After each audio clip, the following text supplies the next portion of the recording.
घड़ी में रात के 2:30 बज रहे थे।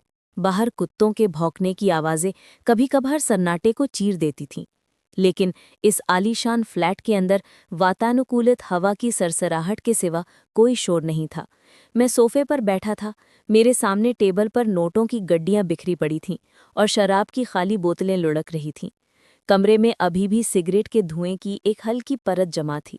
अचानक मेरे बेडरूम का दरवाज़ा खुलने की हल्की सी आवाज़ आई। मेरा दिल धक से रह गया। मैंने हड़बड़ाहट में सामने रखे नोटों पर एक अखबार डाल दिया। मेरी नज़र उस दरवाजे पर जमी थी। वहाँ रेणुका बुआ खड़ी थीं। उनकी आंखें नींद से भरी थीं और वो लड़खड़ाते कदमों से बाहर आ रही थीं। मेरी सांसें गले में अटक गईं। क्या आज मेरा खेल खत्म होने वाला था?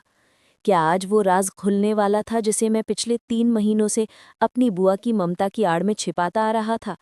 कहानी की शुरुआत 6 महीने पहले हुई थी। मैं एक छोटे से कस्बे से दिल्ली आया था, आंखों में बड़े सपने और दिल में आईएएस अफसर बनने का जुनून लेकर। मेरे पिताजी एक साधारण स्कूल शिक्षक थे, लेकिन उन्होंने अपनी जमा पूंजी लगाकर मुझे शहर भेजा था ताकि मैं कोचिंग कर सकूं। दिल्ली में रहने का खर्चा बहुत था, इसीलिए पिताजी ने अपनी बड़ी बहन यानी मेरी रेणुका बुआ से बात की थी। रेणुका बुआ शहर के एक पॉश इलाके में रहती थीं।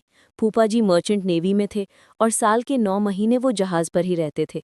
बुआ के कोई बच्चे नहीं थे, इसलिए वो इस बड़े से 4 BHK फ्लैट में बिल्कुल अकेली रहती थीं।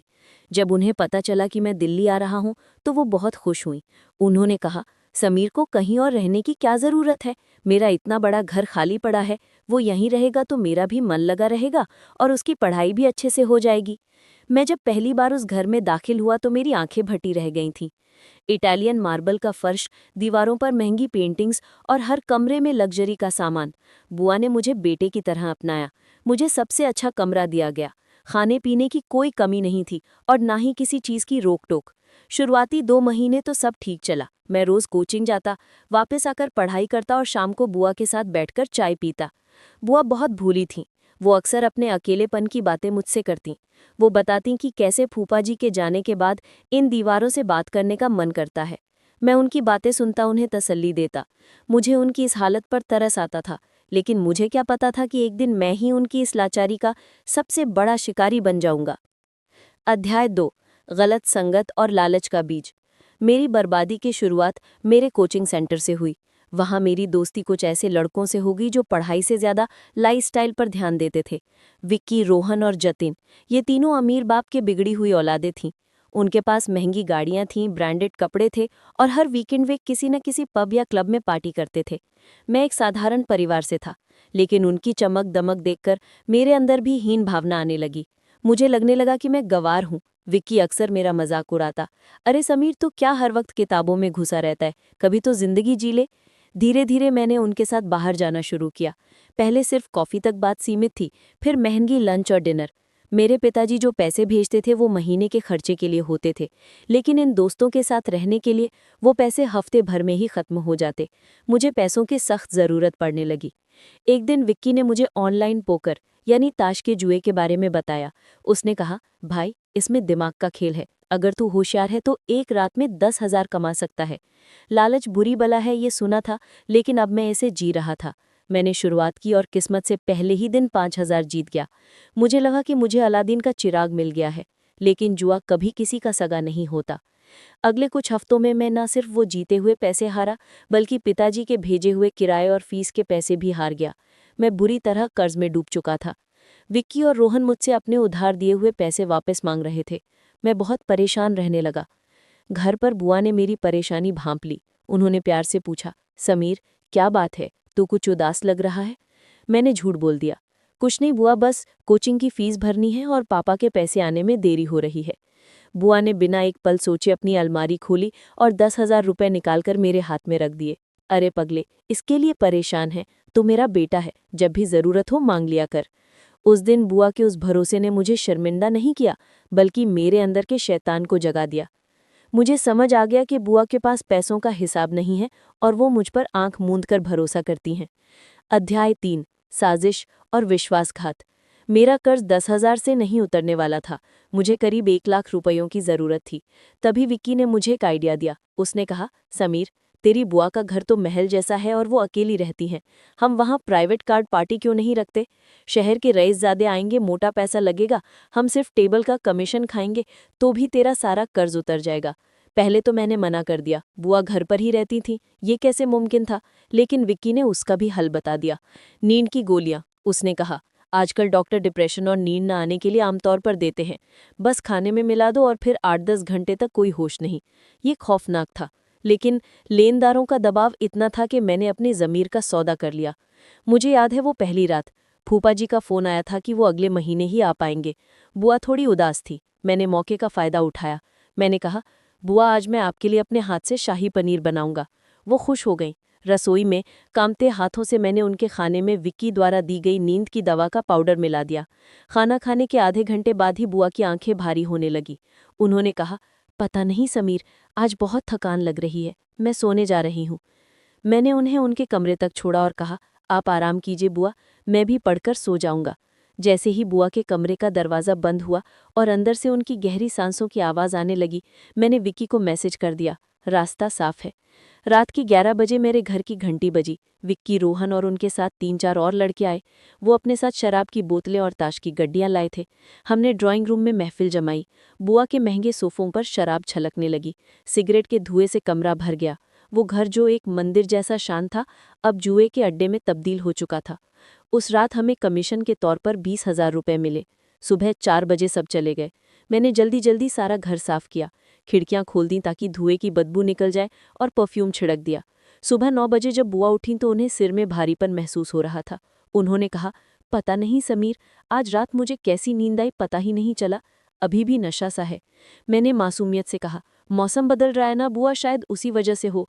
अध्याय 4, पाप की गहराई। पहली बार की कामयाबी ने मेरा डर खत्म कर दिया।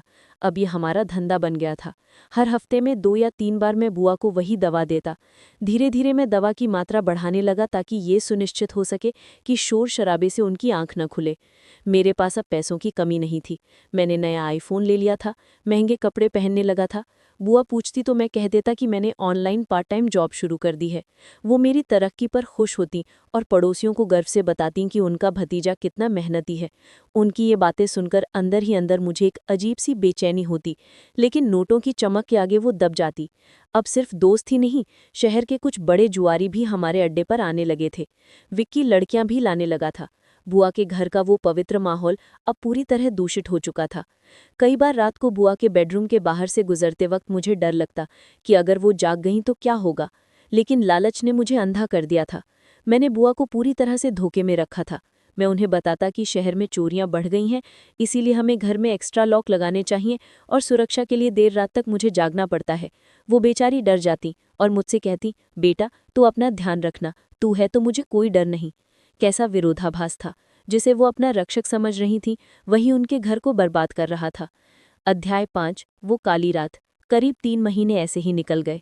मैं कॉलेज जाना लगभग छोड़ चुका था। मेरे ग्रेड्स गिर रहे थे, लेकिन मुझे परवाह नहीं थी। मुझे लगा कि मैं इस दुनिया का राजा हूँ, लेकिन हर अपराधी एक गलती जरूर करता है। उस रात विक्की का बर्थडे था। हमने बहुत बड़ी पार्टी प्लान की थी। करीब 15 लोग आने वाले थे। शराब, जुआ और शबाब, सबका इंतजाम था। मैंने बुआ को रोज की तरह दवा दी, लेकिन शायद उस दिन दवा का असर कम हुआ या शायद शोर बहुत ज्यादा था। रात के 2 बज रहे थे। म्यूजिक थोड़ा तेज था। हॉल में लड़कियां नाच रही थी और एक कोने में ताश की बाजी चल रही थी। मैं नशे में धुत होकर सोफे पर नोट गिन रहा था। तभी एक जोरदार आवाज आई। किसी के हाथ से विस्की का गिलास छूटकर फर्श पर गिर गया था। सब लोग हंसने लगे, लेकिन मेरी हंसी गले में ही अटक गई। मेरी नज़र कॉरिडोर की तरफ गई। वहां अंधेरे में एक परछाई खड़ी थी। सन्नाटा, सन्नाटा जो किसी तूफान से पहले आता है। म्यूजिक बंद कर दिया गया। सब लोग बुत बन गए। रोशनी में वो चेहरा साफ दिखाई दिया। वो बुआ थी। वो दीवार के सहारे खड़ी थी। शायद दवा के असर से अभी भी उनका सिर चकरा रहा था, लेकिन उनकी आंखों में नींद नहीं थी। वहां सिर्फ अविश्वास और गहरा सदमा था। उन्होंने अपनी नज़रें पूरे कमरे में घुमाईं। बिखरी हुई बोतलें, सिगरेट के टुकड़े, अजनबी लड़के लड़कियां, और फिर उनकी नज़र मुझ पर टिकी। मैं, जो उनका भोला भाला भतीजा था, हाथ में शराब का गिलास और नोटों की गड्डी लेकर खड़ा था। मेरे दोस्त डर के मारे पिछले दरवाजे से भागने लगे। कुछ ही पलों में पूरा कमरा खाली हो गया। रह गए तो सिर्फ मैं और बुआ। मैं नशे में होने के बावजूद कांप रहा था। मैं उनके पास जाने की हिम्मत नहीं कर पा रहा था। बुआ धीरे धीरे चलकर मेरे पास आई। मुझे लगा वो मुझे थप्पड़ मारेंगी, चिल्लाएंगी, गालियां देंगी, लेकिन उन्होंने ऐसा कुछ नहीं किया। उन्होंने बस एक सवाल पूछा, समीर, ये मेरा घर है या कोई कोठा? मेरी जबान तालू से चिपक गई। मैं घुटनों के बल गिर पड़ा। बुआ, मुझे माफ़ कर दो, मुझसे गलती हो गई। बुआ ने मेरी तरफ देखा, उनकी आंखों से आंसू बहने लगे। गलती? इसे गलती कहते हैं? मैं तुझे अपना बेटा मानती थी। मैंने तेरे भरोसे पर अपनी आंखें बंद कर ली थी और तूने मुझे ही नशा देकर सुला दिया ताकि तू मेरे घर में ये सब कर सके। उन्होंने टेबल पर रखी नींद की गोलियों का पत्ता देखा, जो मैं छिपाना भूल गया था। वो समझ गई। तो मेरी तबीयत खराब नहीं रहती थी, तू मुझे बीमार बना रहा था सिर्फ कुछ पैसों के लिए? उनकी आवाज़ टूट रही थी। तेरे फूफा जी को क्या जवाब दूंगी मैं कि जिस खून पर मैंने इतना नाज किया उसने ही मेरी पीठ में खंजर भोंक दिया। अध्याय 6, प्रायश्चित और परिणाम। उस रात बुआ अपने कमरे में जाकर बंद हो गई। मैं सारी रात दरवाजे के बाहर बैठकर रोता रहा। नशा पूरी तरह उतर चुका था और उसकी जगह सिर्फ पछता